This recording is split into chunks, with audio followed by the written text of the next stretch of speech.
There are only 139 countries around the world that recognize Palestine.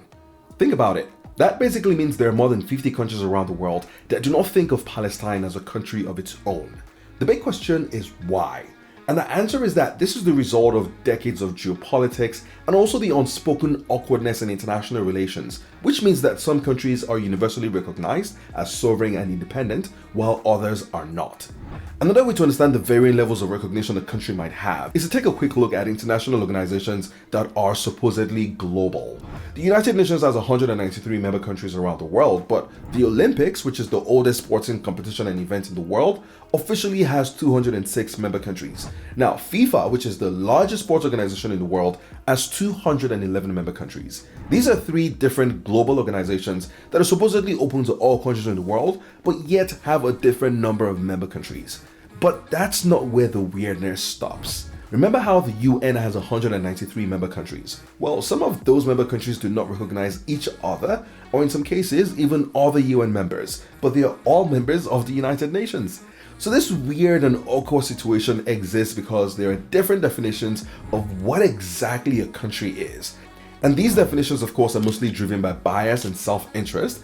And it's also why the question, how many countries exist in the world, will always have a different answer, depending on who you ask and who's answering. So just like Palestine, across the world, there are lots of countries that are not yet fully recognized. Some of these countries have clear borders, they have a defined population, and in many cases, they even have working governments, but they still aren't recognized, with other countries essentially thinking of them as fake countries.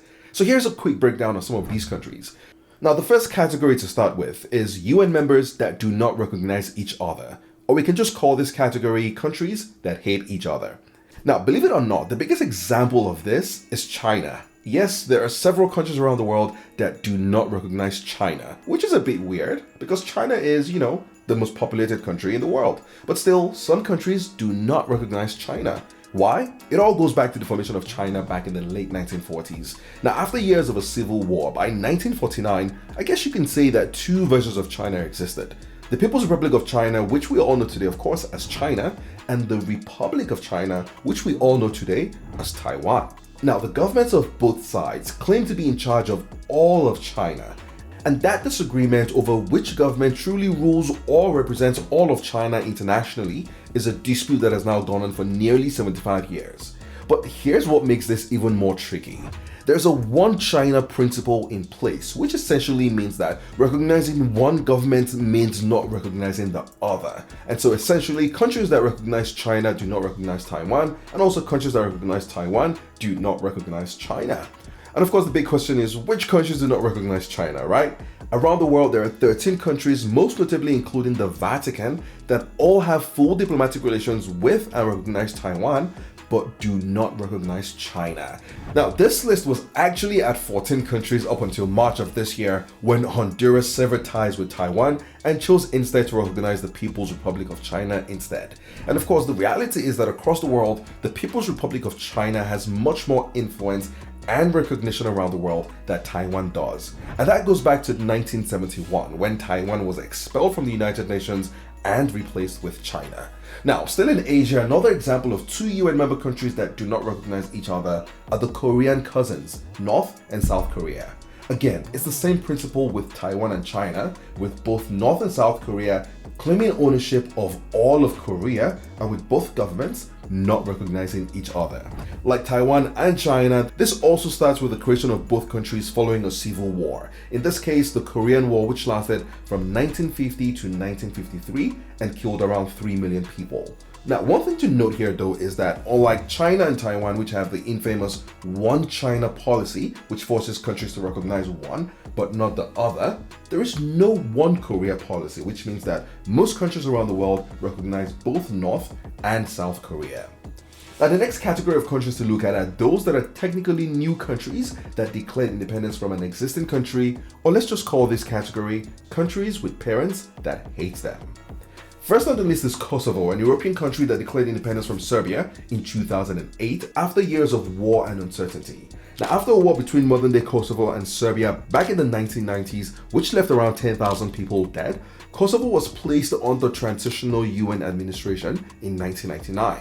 But by 2008, Kosovo declared independence from Serbia, and today the country is recognized by as many as 102 UN member states and most of its neighboring countries, except of course Serbia, which still claims Kosovo as part of its own sovereign territory. Now the next examples in this category are interesting because it's the rare case of two new countries breaking out of the same parent country.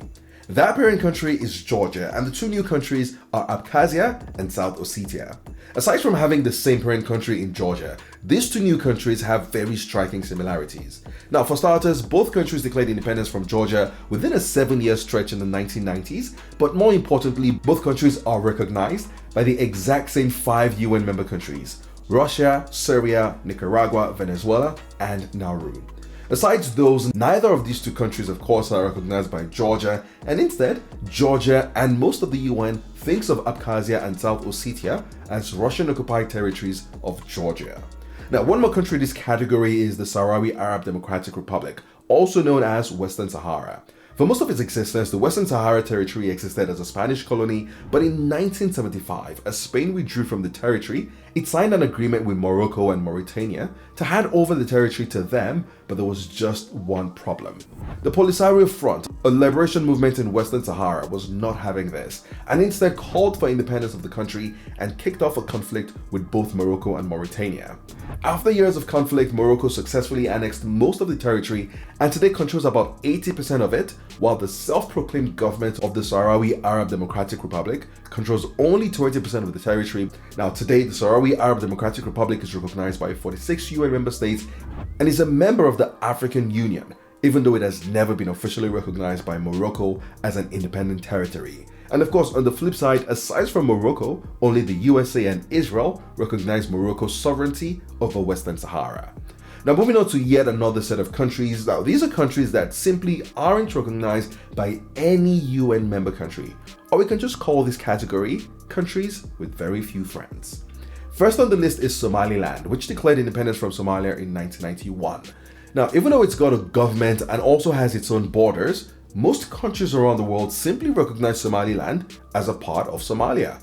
There isn't a single UN member country that recognizes Somaliland as an independent nation. And in fact, across the entire world, there is only one country that recognizes Somaliland at all, and that is Taiwan, which of course itself is only recognized by 13 other countries. So it's kind of like having a friend that doesn't have too many friends.